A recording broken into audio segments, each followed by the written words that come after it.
Hello. तर सर्वीकडे सध्या आता पावसाचं आगमन पुन्हा सुरू झालेलं आहे. परतीचा पाऊस असा म्हणतो आपण, तो सर्वीकडे चालू आहे. तर अशा थंड अशा पावसाच्या वातावरणामध्ये गरम गरम खावंसं वाटतं काहीतरी. तर मी आज करणार आहे चीज कॉर्न आप्पे, जे खूप सुंदर लागतं असं बघितलं आहे मी. सो मी ती रेसिपी ट्राय करणार आहे आज, कारण माझ्याकडे आज सगळं सामान पण होतं, तर म्हटलं आपण करून बघावं. तर कसे केले, काय केले, मी तुमच्यासोबत नक्की ते व्हिडिओ शेअर करते. तर सर्वप्रथम आपण 1.5 वाटी इथे रवा घ्यायचा आहे, छोटी 1.5 वाटी.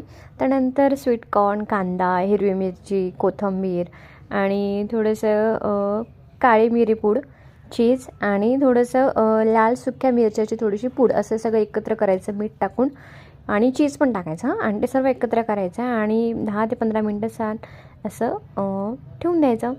त्यानंतर मग रवा असा फुगतो आणि रवा फुगल्यानंतर मग छान बॅटर पण तयार होतं.